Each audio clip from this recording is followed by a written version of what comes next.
মালয়েশিয়ার কুয়ালালামপুরে অবস্থিত একটি মন্দিরে মডেল ও অভিনেত্রী নিশালিনী কারানানের সঙ্গে ঘটে যাওয়া এক ভয়াবহ ঘটনার অভিযোগ সামনে এসেছে। পুরোহিতের বিরুদ্ধে তার ওপর যৌন হয়রানি ও নিপীড়নের গুরুতর অভিযোগ তুলেছেন তিনি। সুন্দরী প্রতিযোগিতায় সাফল্য অর্জন করা নিশালিনী সামাজিক যোগাযোগ মাধ্যমে নিজের অভিজ্ঞতার কথা প্রকাশ করেন। তার ভাষ্য অনুযায়ী মন্দিরে নিয়মিত পুজো দিতে গিয়েই শুরু হয় এই অস্বস্তিকর পরিস্থিতি। পুজোর সময় পুরোহিত ইচ্ছাকৃতভাবে দীর্ঘক্ষণ তাকে অপেক্ষায় রাখেন পবিত্র পানি ছিটানোর অজুহাতে।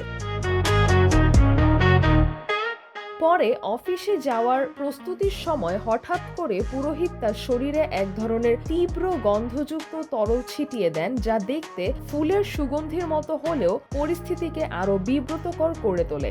এরপর পুরোহিত তাকে পরনের পাঞ্জাবি স্যুট খুলে ফেলতে বলেন। অস্বস্তি ও ভয়ের কারণে তিনি তা করতে অস্বীকৃতি জানান।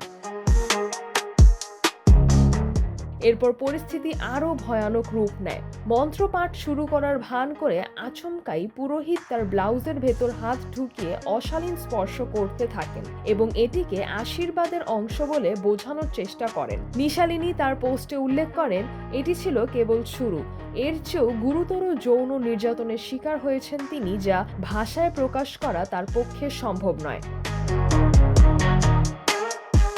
ঘটনাটি জানার পর মালয়েশিয়ার পুলিশের কাছে আনুষ্ঠানিক অভিযোগ দায়ের করা হয়েছে এবং তদন্ত শুরু হয়েছে। জানা গেছে, ওই মন্দিরের প্রধান পুরোহিত অন্যত্র অবস্থান করায় অভিযুক্ত ব্যক্তি অস্থায়ীভাবে পুজোর দায়িত্বে ছিলেন। বর্তমানে অভিযুক্ত পুরোহিত পলাতক রয়েছেন। পুলিশ তাকে শনাক্ত ও গ্রেপ্তারের চেষ্টা চালিয়ে যাচ্ছে। সিজরাতুল আভা, দৈনিক আওয়ার বাংলাদেশ।